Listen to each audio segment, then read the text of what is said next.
사람들이 한평생 살면서 정말 수많은 사람들을 이렇게 만나고 삽니다. 그냥 스쳐 지나가며 또 이렇게 사는 그런 사람들까지 합하면은 수백만 명이 되겠죠. 그러나 그렇게 살면서 그 중에서 이름이라든지 얼굴을 서로 인지하며 사는 사람들이 보통 한 15,000에서 2만 명 정도 된다고 합니다. 요즘은 먼저 사회관계망, SNS라든지 이런 여러 가지 인터넷이 발달되어서 그 수가 더 좀 많아질 수는 있겠습니다. 그러나 이런 피상적인 그런 관계, 또 피상적으로 아는 그런 사이가 아니라 좀 실제적으로 관계를 하며 유지하며 만나고 사는 사람들은 많아봐야 약 150명 정도밖에 안 된다고 합니다. 그것도 우리가 점점 연세가 들고 이렇게 하면서 그 숫자는 점점 줄어들게 되어 있어요.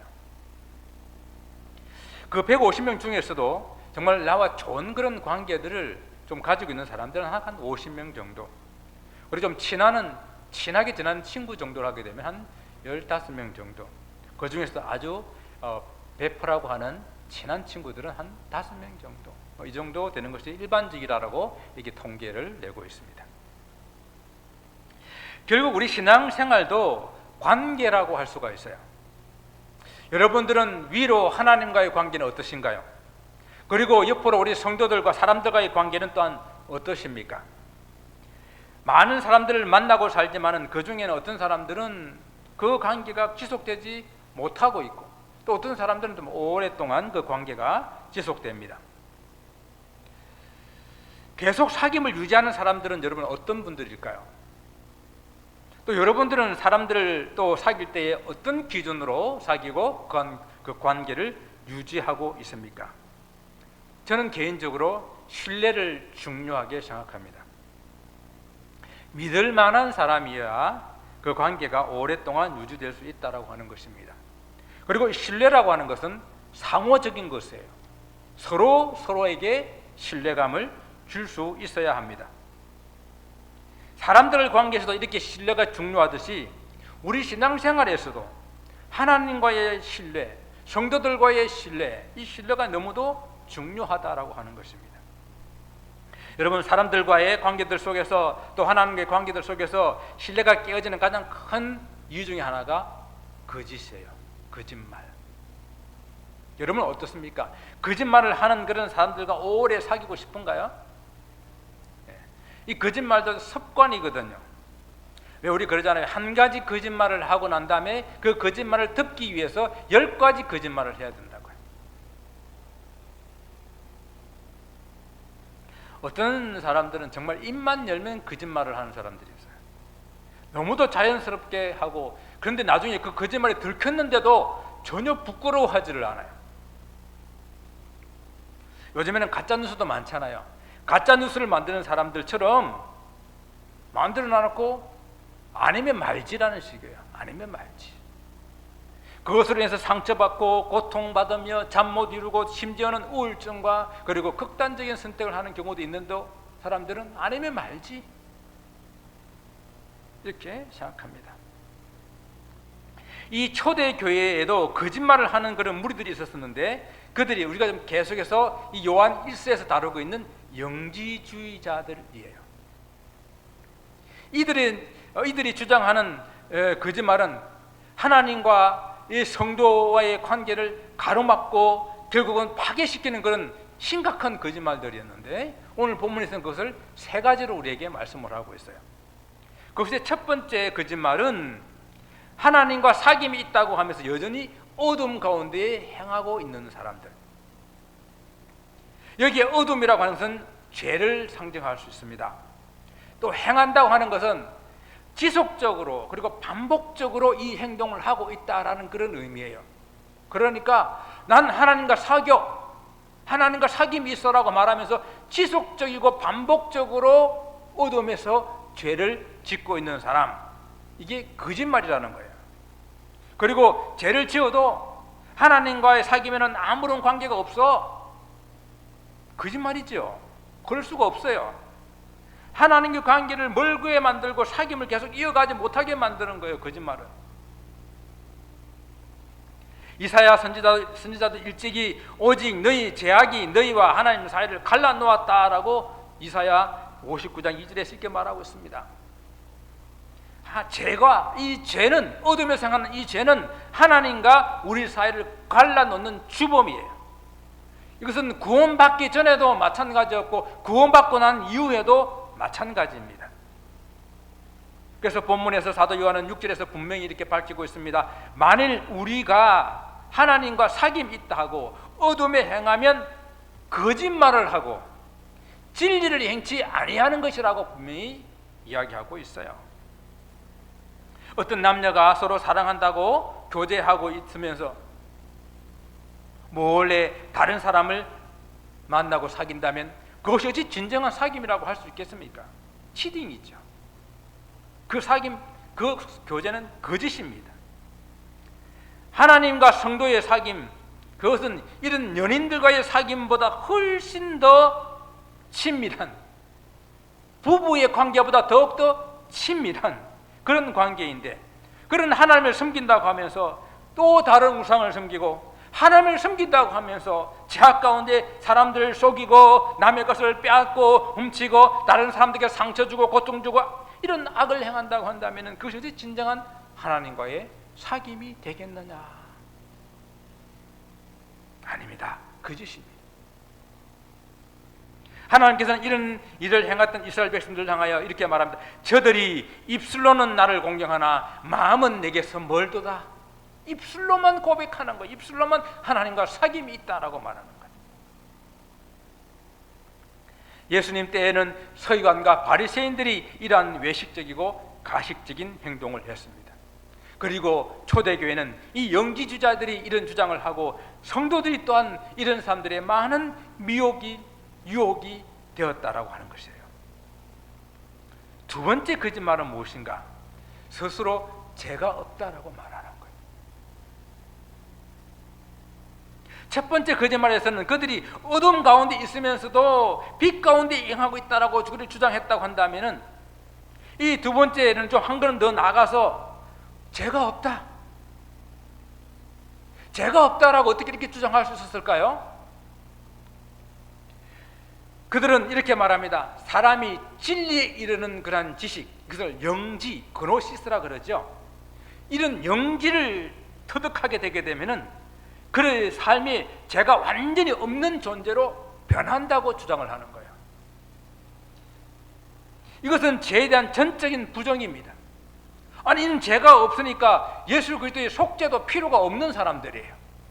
아니, 영적인 이 진리, 비밀스러운 이 진리를 깨달았다고 모든 죄가 다 사해지게 되면은 이 땅의 철학 박사들, 높은 그런 지식 가진 사람들은 다 죄가 없게요? 절대 그렇지 않습니다. 죄는 오직 예수 그리스도의 속죄, 십자가의 그 속죄로만 얻게 되는 것이지, 영원한 어떤 영적인 어떤 지혜로 그 죄가 없어지는 그러한 것은 성경은 전혀 우리에게 말씀해 주고 있지 않습니다. 그들은 이러한 논리로 영지, 이 그노시스를 얻게 된 사람은 영혼의 정결함을 가지게 되어서, 이 정결함을 일단 한번 가지게 되면 육체로 어떤 일을 하더라도 영에 전혀 영향을 미치지 않는다고 주장하면서 오히려 그들은 육적인 방탕함 속에 그들을 내몰았다고 하는 것이죠. 그러면서 전혀 죄책감을 가지지 않습니다. 죄가 없다고 하니, 죄가 스스로 없다고 하니 어떻게 제가 그들 속에서 해결함을 받을 수가 있겠습니까? 여러분 있잖아요. 가끔 이제 사람들의 말의 그 진위를 가리기 위해서 거짓말 탐지기 이런 걸 사용하잖아요. 그런데 이 거짓말 탐지기를 뭐 100%로 이렇게 속일 수는 없지만은 이것을 살짝 속일 수 있는 사람들이 있대요. 혹시 여기 계시나요? 나는 거짓말 탐지기도 속일 수 있어. 어떤 사람이 속일 수 있는가 하면은 반사회적 인격장애자, 사이코패스라 그러죠. 이런 사람들. 또 망상장애, 정신질환자들은 거짓말 탐지기를 통과할 수 있대요. 왜 그런지 아십니까? 우리가 거짓말을 하게 되게 되면은 그 속에 죄책감이라든지 불안이라든지 두려운 감정이 느껴져 가지고 그게 이제 드러나게 되는데, 이 사람들은 거짓말을 진실이라고 믿고 있기 때문에, 거짓말에 대한 죄책감이 없기 때문에, 자기가 말하고 있는 이것이 진짜라고 확신하고 있기 때문에 탐지기가 감지를 내리지 못한다는 거예요. 여러분, 기독교 사상 안에 이러한 영지주의자들의 이런 사상들이 들어와가지고 이렇게 주장하는 사람들이 생긴 겁니다. 예수님 믿고 한번 죄를 용서받았으니까 나는 완전히 죄가 없는 존재가 되었다. 그래서 그들이 죄가 없는 존재가 됐기 때문에 이제 그들은 회개할 필요도 없고 죄를 지어도 죄가 되지 않는다라고 주장하는 사람들이에요. 여러분, 내가 이렇게 느끼고 내가 인식한다고, 내가 이것을 진실로 믿는다고 내 속에 죄가 없어지는 것은 아니지 않습니까? 오늘 보면 8절에서는 분명하게 말합니다. 만일 우리가 죄가 없다고 하면 스스로 속이고 또 진리가 우리 속에 있지 아니한 사람이라고. 우리가 죄 없다고 하면은 우리는 스스로 속이는 거짓말쟁이가 됩니다. 성경은 분명히 말씀하셨죠. 의인은 없나니 한 사람도 없다. 모든 사람이 죄를 지어서 하나님의 영광에 이르지 못한다라고 분명하게 말씀하고 있습니다. 요한은 이런 사람들을 분명하게 정의하는데요, 그 속에 진리가 거하지 않는 사람, 그 속에 진리가 없는 사람이라고 말합니다. 여기서 진리라고 하는 것은요, 로고스라고 하는 이 진리는 바로 태초에 계셨던 우리 주님을 이 진리라고 표현했어요. 그래서 주님께서 나는 길이요 진리요 생명이라고 말씀하셨잖아요. 그 진리가 없다는 것은 그 속에 예수 그리스도가 없는 사람들이에요. 자, 세 번째 거짓말은 범죄하지 않는다라고 말하는 거예요. 두 번째하고 좀 비슷합니다. 영지를 얻게 된 사람들은 죄가 없는 사람이 됐을 뿐만 아니라 앞으로도 죄를 범하지 않는 사람이 된다라는 그런 주장을 하는 거예요. 사람이 가지고 있는 죄의 본성까지 완전히 부정하는 것입니다. 이러한 사상을 영향을 받게 된 사람들이 예수 믿고 난 다음에 모든 죄를 다 용서받았기 때문에 어떠한 행동을 해도 죄가 되지 않고, 그래서 다시 회개할 필요가 없다. 누가 주장합니까? 오늘날 구원파들이 이렇게 주장하잖아요. 그래서 영지주의의 영향을 받은 대표적인 이단이 구원파인 거예요. 영지주의자들의 잘못된 이런 주장은 성도들에게 엄청난 악영향을 미쳤습니다. 하나님과 성도들의 관계를 멀어지게 만들고 결국은 파국으로 이끌어가게 되었습니다. 왜? 죄를 짓게 되게 되면은, 범죄하게 되게 되면은 그 하나님과의 그 관계가, 사귐이 온전하게 이루어질 수가 없기 때문에 그런 거예요. 그런데 사도 요한은 성도들이 영지주의 유혹과 공격을 잘 이겨낼 수 있기 위해서는 무엇보다도 하나님과의 관계가 중요하다. 하나님 어떤 분이신지를 성도들이 정말 제대로 바로 알아야 된다라고 생각하면서 오늘 본문을 쓰고 있는 겁니다. 지난 시간에도 강조했지만은 우리 성도들은 먼저 하나님과의 관계, 하나님과의 사귐, 이것이 제일 중요합니다. 하나님과의 사귐을 계속 친밀하게 유지하기 위해서 우리는 하나님이 어떤 분이신 줄 알아야 되는데, 오늘 사도 요한은 가장 이것을 강조하고 싶은 거예요. 하나님은 빛이시다. 하나님의 중요한 속성을 말하고 있는데, 사도 요한은 이런 표현을 자주 썼습니다. 나는 뭐뭐이다. 예수님께서도 나는 뭐뭐이다 라는 그런 표현을 사도 요한은 아주 좋아했었습니다. 그리고 이런 서술이 사도 자신이 만들어낸 것이 아니라 이미 요한복음에 보게 되면 예수님께서 당신을 나는 뭐뭐이다라고 하신 그 주님께로부터 이런 사실이 온 것이라고 말합니다. 우리가 이미 지난 시간에 이 사도 요한의 말씀을 통해 가지고 사도는 직접 듣고 눈으로 보고 자세히 살펴보고 손으로 만진 것들을 지금 증언하고 있다라고 말했잖아요. 목격자가 증인이 되어서 증언하는 그런 사람이라고 말했잖아요. 그래서 오늘 본문 5절에서도 우리가 그에게서 듣고 너에게 전하는 소식이다 말하는 거예요. 우리가 예수님에게 직접 듣고 주님이 나는 빛이다 라고 말하는, 주님이 우리 하나님은 빛이다 라고 말하는 이 말을 직접 듣고 너희들에게 전하는 복된 소식, 그 소식이라고 말하고 있는 것입니다. 그 복된 소식이 무엇입니까? 우리가 먼저 하나님에 대해서 가장 먼저 알아야 될 것은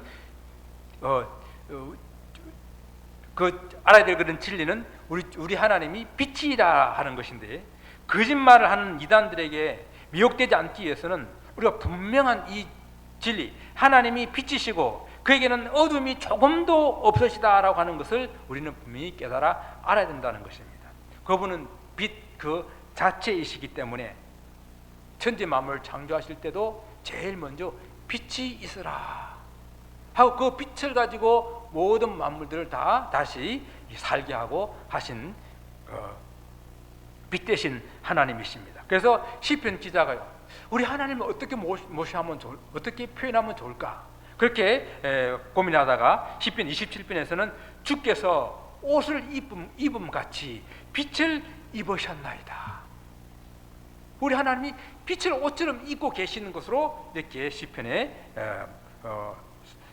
우리 하나님을 이렇게 표현하고 있습니다. 또 이사야 선지자는 우리 하나님은 어떻게, 하나님이 있는 그곳에는 다시는 낮에 해가 빛이 되지도 아니하고 밤에 달도 빛이 되지 아니하고 오직 여호와가 우리에게 영원한 빛이 되고 영광이 된다라고 이렇게 말하고 있어요. 그렇습니다. 하나님이 계신 그곳에는 태양도 필요가 없습니다. 그분 자체가 빛이시기 때문에 그렇습니다. 그래서 바울은 디모데에게 이렇게 우리 하나님에 대해서 설명하면서 오직 그에게만 죽지 아니함이 있고 가까이 가지 못할 빛에 거하시고 어떤 사람도 보지 못하였고 또 볼 수 없는 분, 빛 그 자체이시기 때문에요. 하나님 속성을 분명하게 가르쳐주고 있습니다. 그래서 성경은 하나님은 회전하는 그림자도 없으시다고 그랬잖아요. 빛 그 자체이기 때문에 그림자가 없는 그런 하나님이십니다. 완벽한 빛으로 존재하십니다. 우리가 하나님과 사귄다고 할 때는 절대 이 거룩하신 하나님, 이 하나님을 먼저 우리는 알고 만나야 되는 거예요. 완전한 빛 가운데 계신 하나님, 그래서 조금도 어둠이 없으신 그분을 만나야 하는데 너무도 그 빛이 강해서 우리가 그 빛 앞에 설 수가 없어요. 왜요? 우리는 어둠이기 때문에, 우리는 어둠 속에 있는, 우리는 죄 있는 그런 인생이기 때문에 그 빛 가운데에 설 수가 없습니다. 죄는 어둠으로 표현하는데요, 어둠 가운데 행하면 절대 빛 대신 하나님과 사귄다는 말을 할 수가 없고, 그렇게 말하는 사람들은 다 거짓말이라고 그랬어요. 우리가 하나님이 만드신 이 태양도 여러분 직접 눈으로 볼 수 있습니까? 직접 태양을 바로 눈으로 볼 수 없습니다. 아주 강력한 선글라스나 어떤 다른 도구를 사용해야만 겨우 우리는 간접적으로 볼 수가 있어요. 그런데 그 빛을 만드신 절대 빛이신 하나님 앞에 어떻게 우리가 설 수가 있겠습니까? 절대 거룩하신 하나님과 우리가 어떻게 사귈 수가 있겠습니까? 그런데 하나님께서는 그 사귈 방법을 우리에게 주셨습니다. 태초부터 생명의 말씀이신 그리스도께서 이 땅에 우리와 같은 육신을 입고 오신 것입니다. 그래서 주님께서는 말씀하시기를 나를 본 자는 아버지를 보았다.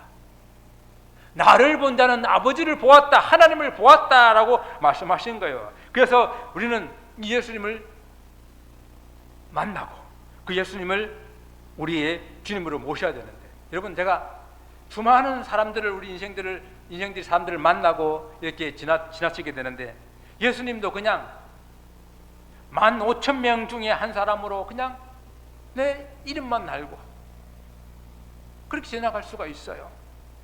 어떤 사람은 그냥 150명 중에 한 사람으로 그냥 그렇게 알 수가 있어요. 그러나 성경은 우리에게 주님을 어떻게 만나야 되는가, 그분은 하나님의 아들로, 그분을 그리스도로 믿어야 된다라고 말씀하는 거예요. 그분께서 나를 위해서 생명을 버리시고 나의 죄를 사주시기 위해서 십자가에서 보혈을 흘리신 바로 나의 주님으로 믿어야 되는 거예요. 150명에서 50명, 50명에서 15명, 15명에서 5명, 5명에서 더욱더 치밀한 나와 주님과의 절실한 그런 관계 속에 우리는 들어가야 된다라고 하는 거예요. 그리하면 그 아들 예수의 피가 우리를 모든 죄에서 깨끗하게 하실 것이라 말씀하셨습니다. 여러분, 제가 자주 이렇게 예를 드는 천재 수학자요 과학자인 파스칼이 그런 철저한 이성과 그런 학문의 어둠 속에 갇혀서 있는 그런 시간들을 한때는 보냈었는데, 그런 어느 겨울밤 밤 10시 반쯤 됐는데 약 한 12시까지 그 방에 무엇으로 표현할 수 없는 초강력한 그런 하나님의 빛을 그는 목격하게 됩니다. 하나님의 거룩한 빛이 그에게 강하게 임하게 되자 그는 그동안에 자신의 그런 교만함과 비참한 그런 죄인의 모습이 장정란하게 그 앞에 드러나면서 그는 그날 밤 통곡하며 하나님, 제가 하나님을 떠났었습니다. 생수의 근원이신 당신을 버렸었습니다 라고 고백하며 회개가 일어나게 됐다고 고백하고 있습니다. 파스칼의 이날의 그 경험을 그는 종이에 적어서 평생 잊지 않기 위해서 이렇게 그 날에 가장 중요한 한 단어를 적어서 옷 안에 이렇게 꿰매고 다녔다고 하는데 fire, 불이라는 단어를 그 속에 적어서 평생 하나님 그날 밤에 강력하게 임하셨던 그 하나님의 그 기억을 그는 평생 가지고 다녔다 그래요. 하나님과 참된 사귐이 있으려면 우리는 이렇게 내 속에 해결되지 않는 궁극적인 이 문제, 죄의 문제를 해결해야 되는데 이 어둠은 죄와 이 어둠이란 이 죄는 하나님과 우리를 결코 함께 할 수 없는 그런 모습으로 만들기 때문에 죄 있는 모습으로는 하나님과 교제할 수가 없기 때문에 근데요 오늘 이런 거짓말장이들처럼 죄가 없다고 하면은 그 죄를 해결할 길이 없는 거예요. 왜 이런 말이 있잖아요. 자는 사람은 깨울 수가 있는데 자는 척하는 사람은 깨울 수가 없다. 죄가 없다고 하니까 자신의 죄를 인정하지 않으니까 인정하고 나와야 주님 앞에서 그 죄를 해결할 수 있는 길이 생기는데 나는 스스로 죄가 없다, 나는 죄를 짓지 않는다라고 말하는 이 사람들은 그 길을 해결할 수 길이 없는 것입니다. 그냥 만약 주님께 나온다면은 그 문제가 해결되는 거예요. 오늘 9절에 뭐라고 말씀하십니까? 누구든지 만일 자기 죄를 자백하면은 저는 미쁘시고 의로우사 우리 죄를 사하시며 우리를 모든 불의에서 깨끗하게 하실 것이요. 오늘 우리 찬양을 제가 이 찬양을 정하면서 정말 찬양 드릴 때에 우리 10년 가운데 이 경험이 있게 하고 없어서 그 보일 앞에 나갈 때 우리가 깨끗하게 됨을 경험하기 없어서 기도하면서 이 찬양을 준비를 했습니다. 여기서 모든 불의라고 그랬어요. 모든 불의는 정말로 그 말 그대로 모든 불의예요. 모든 죄에서 우리를 깨끗하게 해 주실 것입니다. 그 모든 앞에는 지금까지 지어왔던 모든 죄, 드러나지 않는 모든 죄, 고백하지 않는 그 모든 죄, 그 속에 다 들어있습니다.